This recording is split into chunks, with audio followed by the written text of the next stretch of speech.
ہمیں نہیں معلوم کہ اگلے سال ہماری زندگی میں یہ دن آتے بھی ہیں یا نہیں، ہم اس سے پہلے ہی نہ دنیا سے چلے جائیں.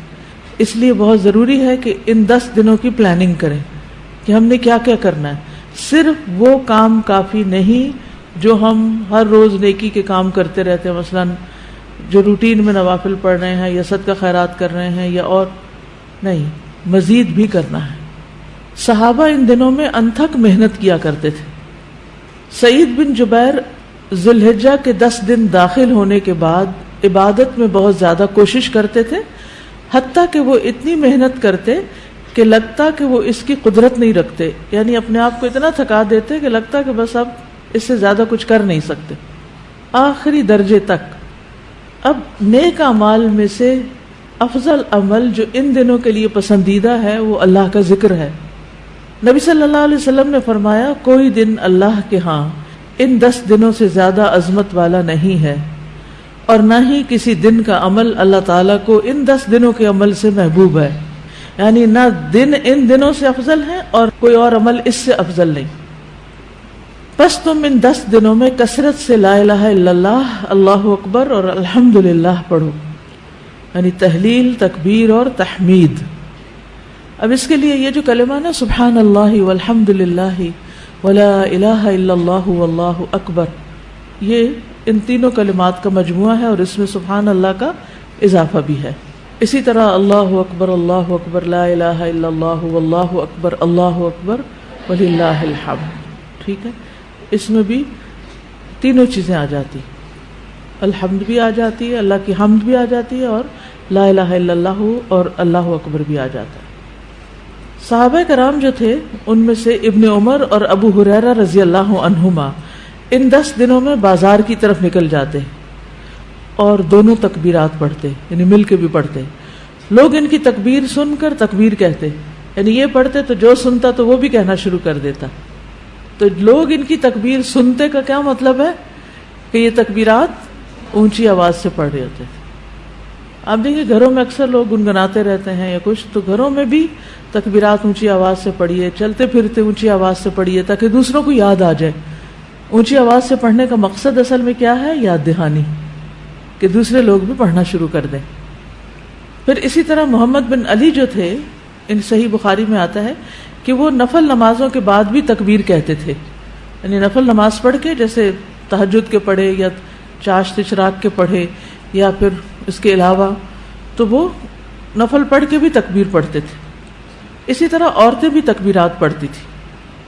ابن عمر منا کے ان دنوں میں نمازوں کے بعد بستر پر، راستے میں اور دن کے تمام ہی حصوں میں تکبیر کہتے، یعنی وہ ہر موقع پہ کہتے. انہوں نے صرف نفل کے لیے خاص نہیں کیا تھا، یہ صرف بازار کے لیے نہیں بلکہ بستر پہ بھی کہتے اور راستے میں بھی اور خیمے میں بھی اور ہر جگہ. اور ان میں سے کوئی بھی آپ الفاظ پڑھ سکتے ہیں، اللہ اکبر لا الہ الا اللہ واللہ اکبر وللہ الحمد، اور اللہ اکبر وللہ الحمد، اللہ اکبر. اسی طرح اللہ اکبر کبیرہ، اللہ اکبر و اجل، اللہ اکبر وللہ الحمد. پھر اللہ اکبر کبیرہ، تو اللہ اکبر کبیرہ والحمد للہ کثیرہ وسبحان اللہ بکرۃ واصیلا بھی آپ پڑھ سکتے ہیں. ٹھیک ہے، آخر میں اللہم اغفر لی بھی کہہ سکتے ہیں. دوسرا اہم کام جو ان دنوں میں کرنے کا ہے وہ 9 ذی الحجہ کا روزہ ہے. اس روزے کی خاص فضیلت ہے جس سے انسان کے گناہ معاف ہوتے ہیں، اور یہ دن 1 سال گزرے ہوئے اور 1 سال آنے والے گناہوں کا کفارہ بنتا ہے. لیکن اس کے علاوہ بھی آپ باقی دنوں میں روزے رکھ سکتے ہیں، خاص طور پر جن کے رمضان کے روزے رہتے ہوں وہ ان دنوں میں قضا کر لیں. جو شوال میں نہیں کر سکے، ذوالقعدہ میں نہیں کر سکے، اب ذوالحجہ میں کر لیں. اجر کا اجر ہے اور اپنے فرض کی ادائیگی بھی ہو جائے گی. شوال کے روزے تو الگ الگ رکھنے پڑتے ہیں، لیکن یہ آپ ملا کے بھی رکھ سکتے ہیں، کیونکہ ان پہلے 8 دنوں کے روزے کو مخصوص نہیں ہے، یہ ہم نفلی روزے ثواب کی خاطر رکھتے ہیں. لیکن اگر قضا رکھ لیں تو بہت اچھا ہے. اور ان دنوں کا سب سے افضل عمل قربانی ہے. اقوال میں تسبیحات ہیں، افعال میں قربانی. تو مجھے امید ہے کہ آپ سب نے قربانیوں کا بندوبست کر لیا ہوگا. اگر ہر شخص الگ الگ نہیں کر سکتا تو مل کے بھی اکٹھے ہو کے بھی قربانی کر سکتے ہیں، کیونکہ جان کا صدقہ تو کبھی بھی کیا جا سکتا ہے. تو عام دنوں میں کرنے کی بجائے ان دنوں میں انسان کر لے، ان دنوں میں پیسے جمع کرا لے. خاص طور پر غریبوں تک جو پہنچایا جاتا ہے گوشت، اس میں انسان اپنا حصہ ڈال لے.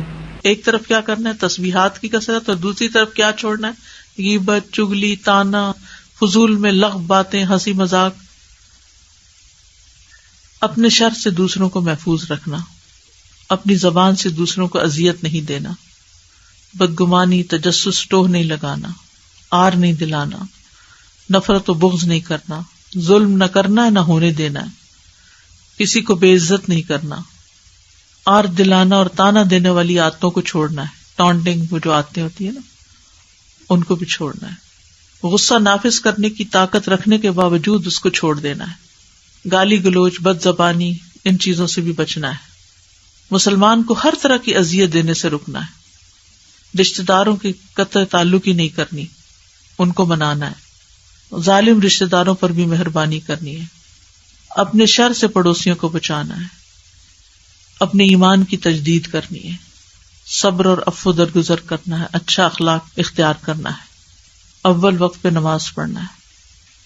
قیام لمبا کرنا ہے. ہو سکے تو تہجد پڑھنا ہے. روزہ رکھنا ہے. حج کے لیے تو چلے گئے ہیں لوگ، ہو سکے تو حج کرنا ہے. مالی صدقات میں اپنے اہل و عیال کی ضروریات پوری کرنا. ناراض رشتہ دار کو تحفہ دینا. اپنے بہن بھائیوں کی یا اپنے دوستوں کی ضروریات پوری کرنا. پانی پلانا. ایسا صدقہ جو خود کو محتاج نہ کرے کسی کا. ناراض لوگوں کو آپس میں صلح کرانا. کسی کو خوش کرنا، کسی کی پریشانی دور کرنا. پھر اپنے نفس اور خواہش سے جہاد کرنا. لوگوں کو اپنی برائی سے محفوظ رکھنا. اور صدقے خیرات میں کھانے پینے اور دیگر چیزوں کے علاوہ اچھی کتابیں، اچھے پیمفلیٹس اور خصوصاً اس ٹاپک کی اویئرنیس لوگوں میں کریٹ کرنا ہے. قرآن کی تلاوت میں عام روٹین سے زیادہ پڑھنا، اس کو انکریز کرنا ہے. اللہ سبحانہ وتعالی ہمیں عمل کی توفیق عطا فرمائے.